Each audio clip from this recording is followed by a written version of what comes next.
नमस्कार, विराट 24 न्यूज में आपका स्वागत है। देश में लोकसभा चुनाव 7 चरणों में होना है। अलग अलग चरणों के हिसाब से राष्ट्रीय दल अपने उम्मीदवारों की घोषणा कर चुके हैं, कुछ अभी भी कर रहे हैं। बात करें मध्य प्रदेश की तो अक्सर सबसे रोचक मुकाबला पहले छिंदवाड़ा, भोपाल जैसे सीटों में देखने को मिलता था, लेकिन इस सबका ध्यान इस बार सभी पार्टियों का ध्यान रीवा लोकसभा सीट में है। सबकी निगाहें टिकी हैं इस बार रीवा में। राजनीतिक विशेषज्ञों की माने तो यहां मध्य प्रदेश के डिप्टी सीएम की साख दांव पर है और जनता को यह मुकाबला इसलिए रोचक लग रहा है क्योंकि कांग्रेस से सिमरिया विधायक अभय मिश्र की पत्नी पूर्व विधायक मैदान में है। रीवा लोकसभा में सिमरिया विधायक अभय मिश्रा की पत्नी पूर्व विधायक नीलम मिश्रा को कांग्रेस ने उतारकर मुकाबला रोचक कर दिया है। आपको बता दें कि अभय मिश्रा वह राजनीतिज्ञ हैं जो कुछ भी कर दिखाने में माहिर हैं, जो कि अक्सर चुनावों में देखा जाता है, चाहे वह जनपद पंचायत का चुनाव हो, विधायक का हो, जिला पंचायत का या फिर विधायक का चुनाव। जीतने के बाद रीवा जिले में उन्होंने जो लड़ाकू छवि बनाई है, जिससे जनता और विपक्ष भली भांति परिचित है। जन चर्चा है कि लोकसभा की कांग्रेस प्रत्याशी नीलम अभय मिश्रा के मैदान में उतरने पर चर्चा है कि नीलम मिश्रा की जुझारू साफ स्वच्छ छवि के चलते भाजपा प्रत्याशी को कड़ी टक्कर मिल रही है और जिस तरह से भाजपा के पन्ना प्रभारी हैं, उसी तरह से नीलम अभय मिश्रा के गांव-गांव में कार्यकर्ता हैं। खासकर अभय मिश्रा ने 7 वर्ष जो जिला पंचायत अध्यक्ष के पद पर रहे और त्रिस्तरीय पंचायती राज के लिए लड़ाई लड़ी, इसका फायदा भी नीलम अभय मिश्रा को मिल सकता है। आपको बता दें कि अभय मिश्रा 2018 के विधानसभा चुनाव में रीवा विधानसभा से चुनाव लड़े, जिसमें भाजपा के राजेंद्र शुक्ला को पसीना ला दिए और सन्नाटा के साथ चुनाव लड़ने वाली बीजेपी में भगदड़ मच गई। यही कारण है कि नीलम मिश्रा का नाम आते ही भाजपा के नेताओं में भगदड़ मची और होश उड़ गए, जिन्हें रोकने के लिए भाजपा और कांग्रेस के भीतरघाती लगे रहे। हालांकि 2018 में रीवा विधानसभा और 2023 सिमरिया के चुनाव में ही समझ गए थे अभय कि उनके साथ देने वाले कौन है और वह शुरू से ही उन भीतरघातियों को दरकिनार करना शुरू कर दिया था, जिसका परिणाम यह हुआ कि सिमरिया चुनाव जीतने में सफल रहे। अभय मिश्रा की क्या रणनीति रहती है, यह किसी को भी नहीं मालूम पड़ता। यही कारण है कि विधानसभा चुनाव में भाजपा के चर्चित स्टार प्रचारकों ने सिमरिया में डेरा डाला, लेकिन अभय मिश्रा 15 वर्षों से भाजपा के गढ़ को भेदते हुए कांग्रेस की टिकट से जीत हासिल कर ली।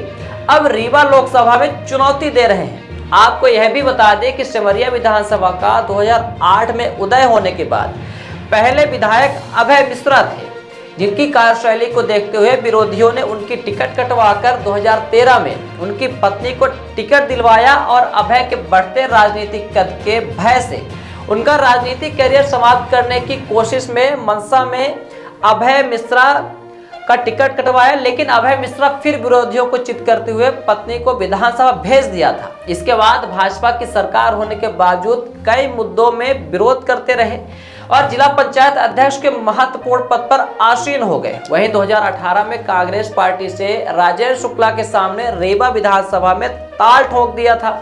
आपको यह भी बता दें कि रीवा लोकसभा से 2 बार से ज्यादा तीसरी बार लगातार कोई सांसद नहीं चुना गया है, चाहे वह महाराजा मातड़ सिंह रहे हो, चाहे वह यमुना प्रसाद शास्त्री या फिर चंद्रवट त्रिपाठी।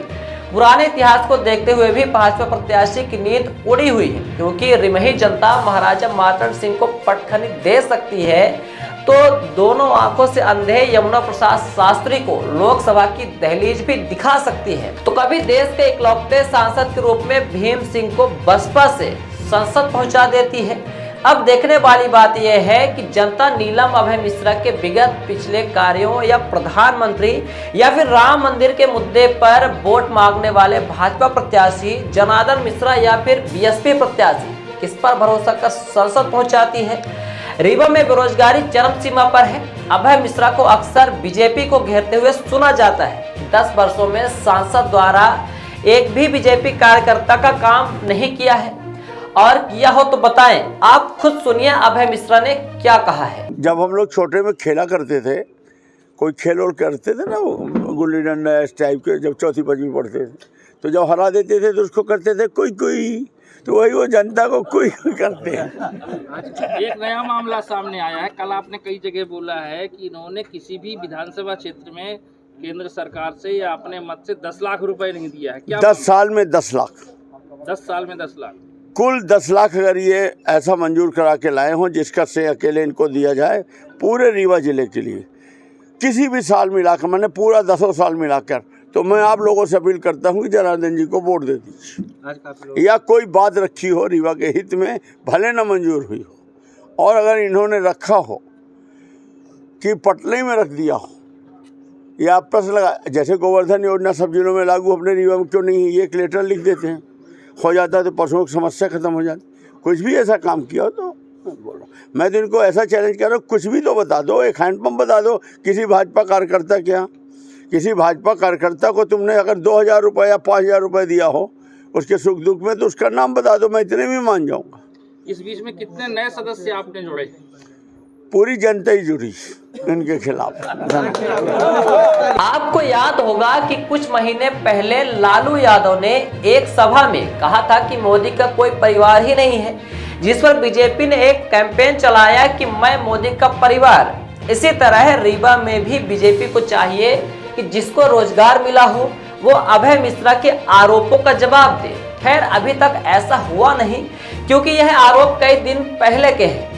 अभय इसी अंदाज के लिए ही जाने जाते हैं और अभय की इसी अंदाज से राजनीतिक गुणागणित करने वालों की राजनीति अभय की राजनीति से परे है, क्योंकि वो सीधे मुद्दे की नस पकड़कर जड़ में वार करने के लिए जाने जाते हैं। खैर जनता क्या तय करती है यह देखने वाली बात होगी। विराट 24 न्यूज की आप सभी दर्शकों से, सभी गणमान्य नागरिकों से, मतदाताओं से अपील है कि धर्म, जाति, राजनीति और पार्टी से हटकर एक सही उम्मीदवार का चयन करें। मतदान में हिस्सा अवश्य लें, मतदान करने अवश्य जाएं, आचार संहिता का पालन करें, प्रशासन का सहयोग करें। बने रहिए विराट 24 न्यूज के साथ।